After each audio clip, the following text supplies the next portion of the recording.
Larry King, Peter Citron, most of the time. He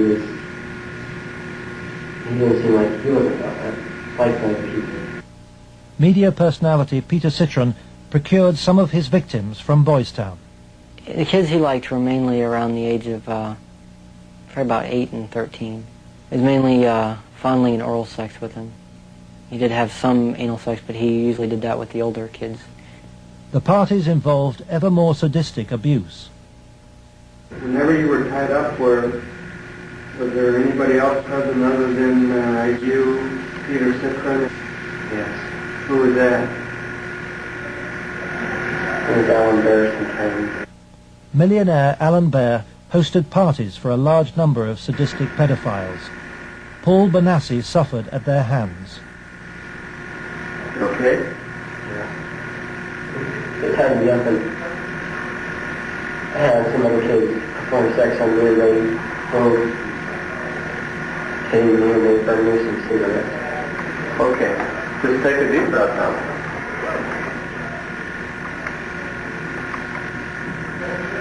And cross with Troy Bonner. Troy Bonner would tie you up? He was there. Troy Bonner was found by the investigators and his videotaped testimony taken under oath. I was shocked when I walked in. There was a kid, I would say about 15 years old, out in the middle of the room. One guy was standing in front of him. He was bent over, and the other guy was like reaching under him, playing with his nipples, while a guy whom Jeff told me was a police officer shoving beads up his rectum. The police officer was shoving beads up his rectum? Yes. Bonner named Alan Bear as the man who introduced him to the sex parties. Alan Bear was a sick fuck. Didn't care, wanted sex, nasty, I don't even know if you can call it sex. Everything, I mean, from just, touching to fruit, squash, huge squash, that big around, stuck into you, into your ass, heat things, hot things, poked at you and stuck in you. But the center of the child sex ring was Larry King. Larry King was the same kind of sick fuck Alan Bear was, except Larry King was more violent, more sure of himself. I got those scars on my arm one night at a party where Larry King, wanted to see how strong a man we were or something, and have us push our arms together, and then you'd light cigarettes, and as soon as you get burning, you just drop them down between your arms and, let it burn. And they made us stand there naked and touch each other while holding our arms together and burn cigarettes. It's on film someplace.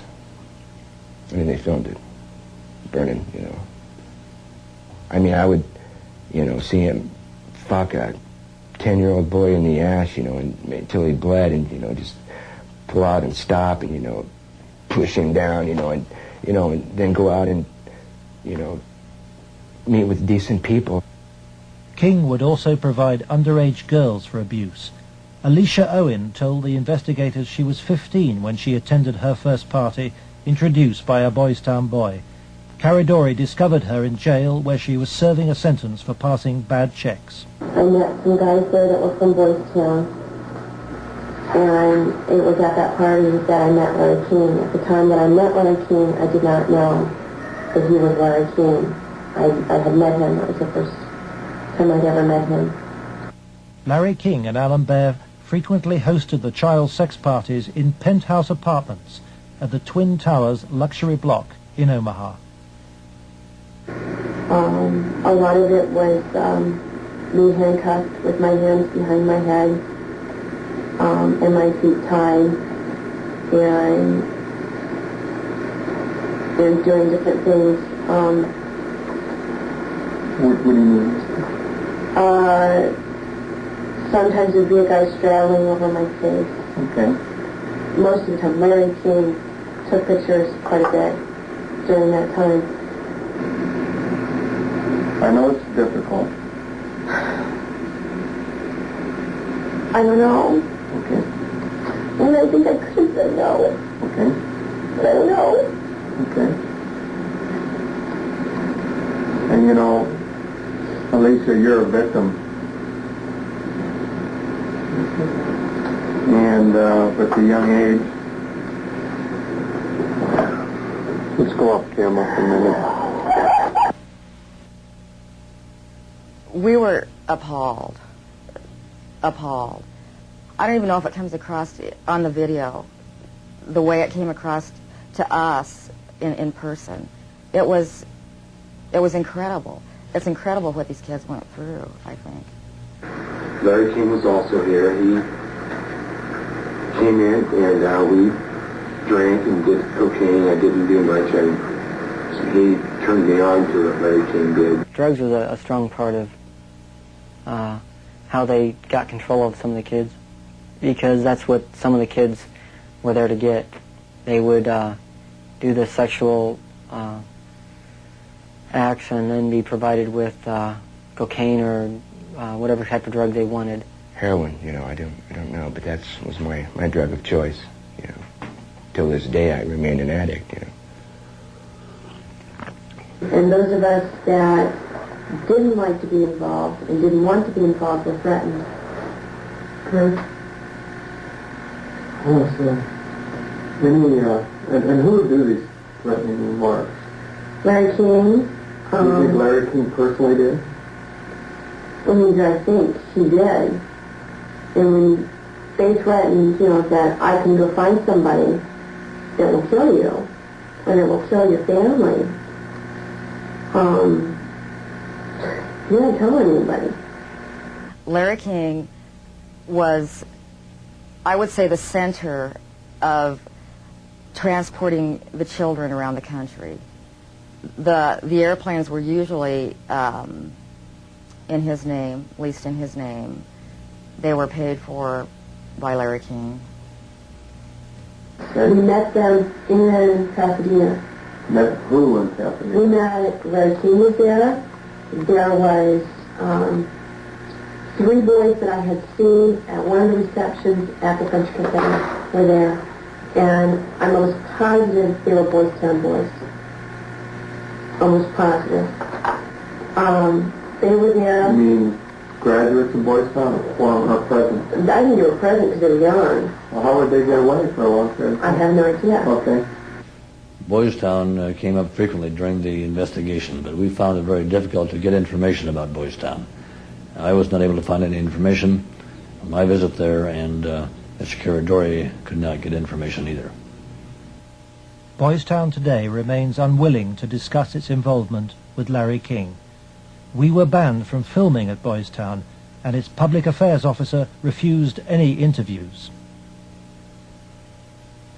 I would have to give you a flat no. I'm just going to tell you at this point that we will not participate with you. We have no interest in talking to you folks. It's something that we don't even care to delve into.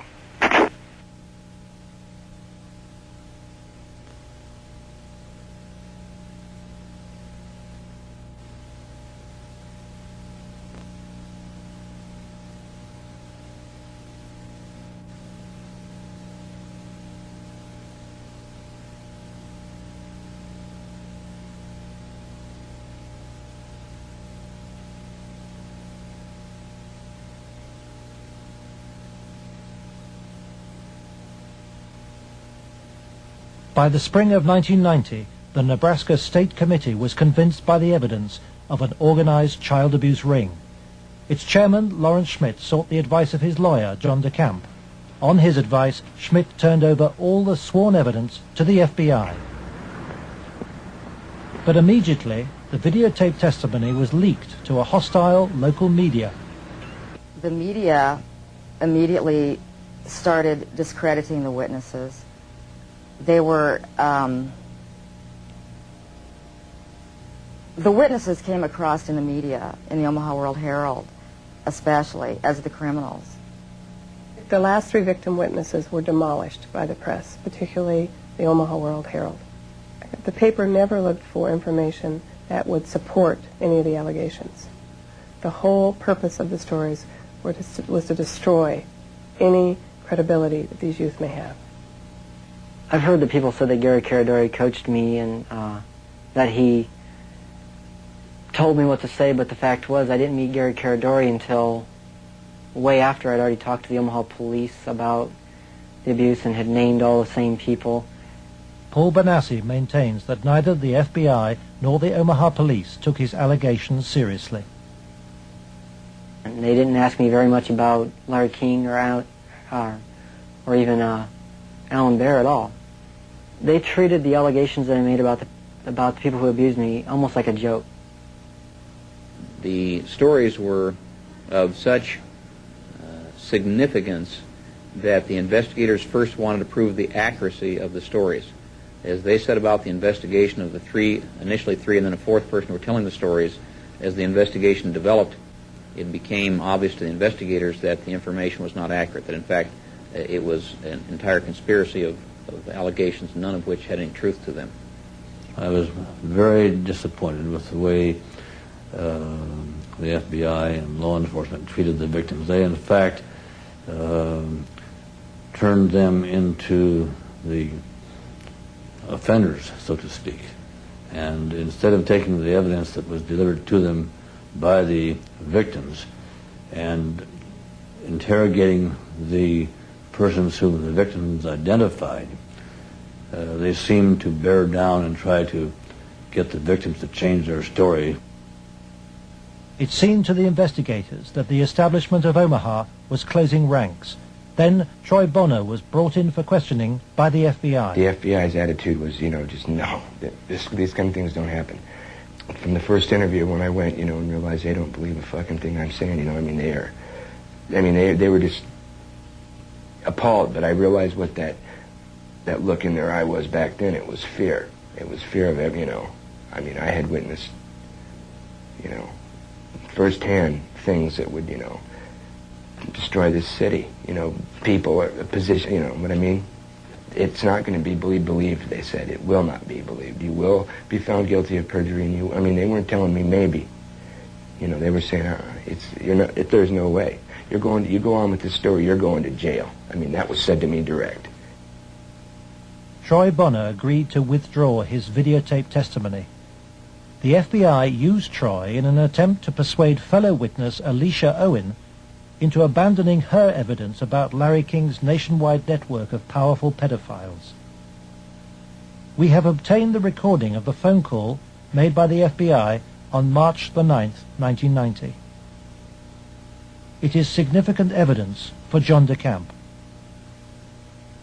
This is Special Agent Michael F. Mott. Following will be a consensually recorded telephone call between Troy Bonner and Alicia Owen.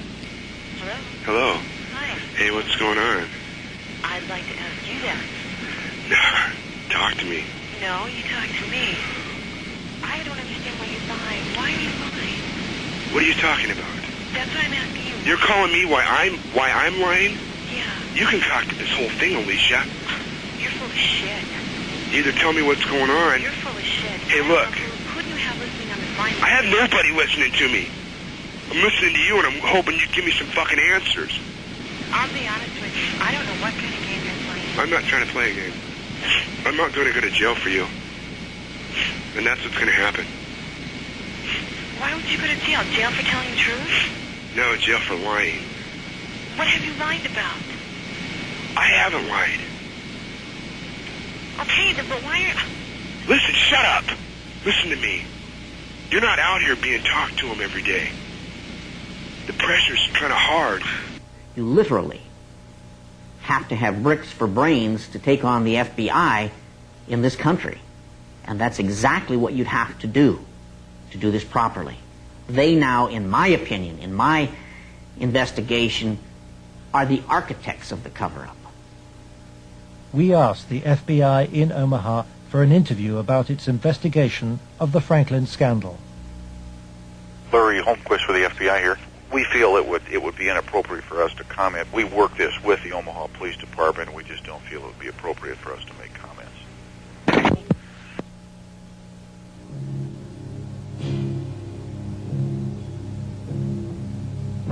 As the investigators sought out new witnesses, they found them